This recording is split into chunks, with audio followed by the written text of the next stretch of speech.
Well, moving on to the basketball side of this, the Suns lead the Spurs 3-0. Well, first of all, is it me, or does Steve Nash look like he's like 22 years old out there? Like he's got great hair. Yeah, I mean, he's got great hair. Flows in it. It's just feathery. for men. He bet you uses just for men. No, I think that's all natural. It's natural. Natural. But he's been balling. That team's been balling. All the Suns have been balling, and actually, the surprise, the second-year player Goran Dragic, coming out with his best game of his career in the playoffs against the San Antonio Spurs in San Antonio. Yeah, I mean, props to this dude. This is what he had to say after his big performance. I started playing when Alvin take over the team. He just said, "Hey kid, just don't worry if you do some mistake, just play your game." And over the season, I do that, and now I feel like I belong here on the court and with all my teammates. I was just playing basketball, and I was hot. So every ball, when I shot it, go in, and that's just it's just a good game.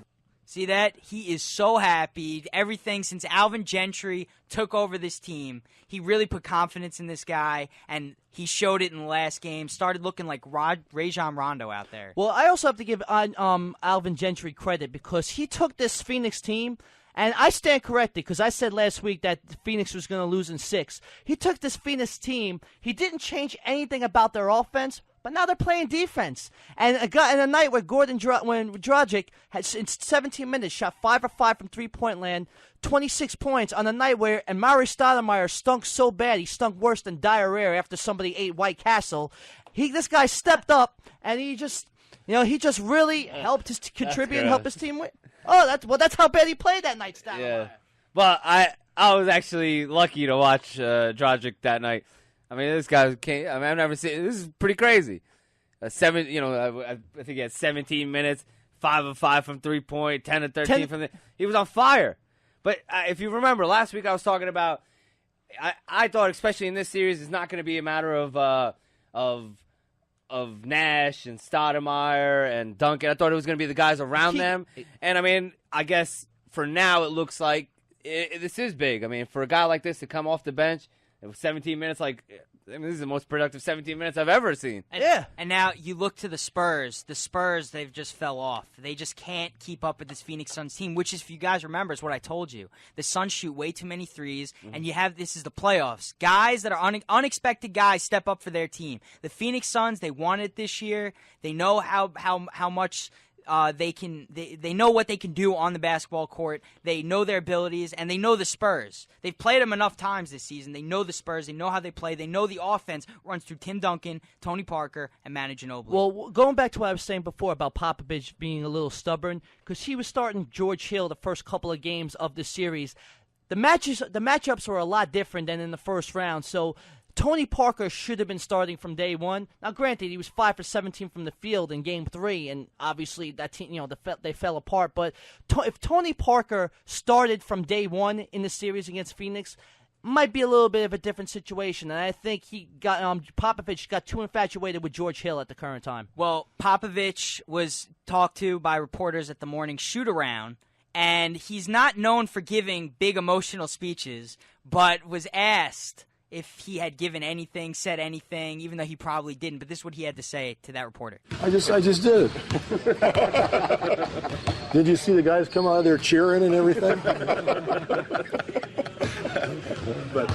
But some were crying, some were cheering. It was real emotional in there. Were you laying down? But I can say this, there was nobody, thankfully, that came to the meeting with a Hawaiian shirt on. Nobody had a travel guide. I saw no fishing poles or anything like that. So I think it's a good sign for tomorrow. There you go. Greg Popovich giving a speech, trying to get his team pumped up for Game 4. I mean, no team has ever done it before to come back down 3-0. But, hey, you never know what can happen. He's a It's class the NBA. act. Anything can happen class in the NBA. act. It would be a team like the Spurs, I think, that would do that. He says, come back from 3-0. He said no one was wearing a Hawaiian shirt yet, so he says his team's still thinking they could do this. No one's in here thinking, okay, vacation time, I summertime. can just see it. Duncan and Ginobili with Hawaiian shirts on. You think they vacation together? What, Duncan and Ginobili? Yeah. Where do you think they go? I don't know. You think they go to the You Virgin think he takes Islands? it to the Argentina or something? Or maybe they go to the Virgin Islands. Yeah. Speaking of Duncan, That's a big Hawaiian shirt for Duncan. You fit two Ginobilis You know in what, there. Duncan? He has a lot of big clothes, but he's pretty disappointed in how the Spurs have been playing in the series. It's tough. It's the worst situation possible, but we put ourselves in a situation. We had an opportunity to win a game last night and continue to try to hold on to our home court games. We didn't. So we're to the point now where all we can do is take it one game at a time. And that's all they can do is take it one game at a time. But I don't think it's going to happen. wait Like too I long. told you guys. They only got one I game told left. you guys. If they win maximum, they'll win 2 games. But I told you guys the Suns were going to beat the Spurs this series. I said that. 6 games. You want I a said in cookie? 6 I mean, games. yeah, I do you do want- want a yeah. cookie. Do I you want- told do you you guys. want a Over the cookie? Spurs. Oatmeal raisin You or pushed- chocolate chip? You told me the Spurs are going to win. I'm going to give him a stale Got to cookie. go with the Suns. You got it. You just got to take them. They want it. I'm just going to give them a little animal cracker. There How you about go. that? Just a I'll little take. You know animal. what? I happen to like animal crackers. Good for you. All right. Good for you. All right. Moving on. We got the Cavaliers. We got the Cavaliers and the Celtics.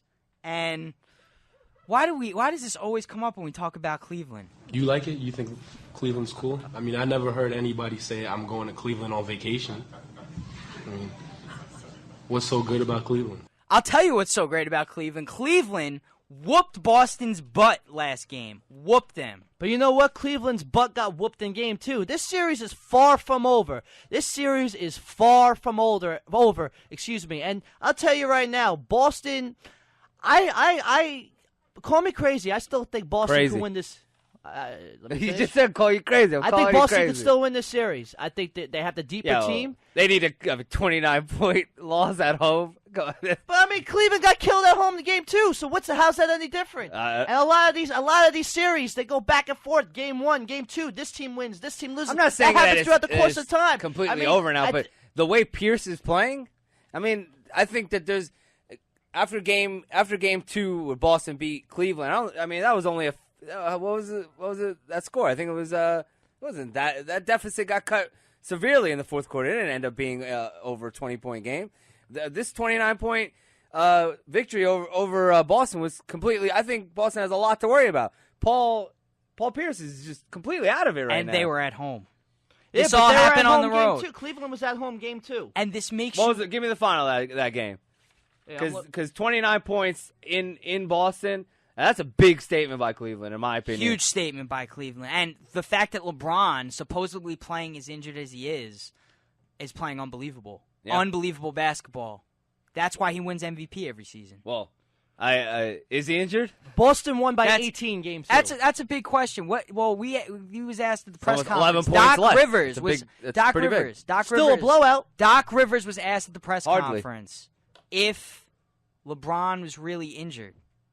Was he playing injured? Let's hear what Doc Rivers thinks. I think he's healthy.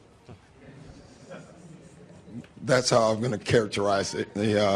His elbow looked very good tonight, and so enough with the elbow injury. All right, I think he's healthy now, and now we can go ahead and everybody can just focus on basketball.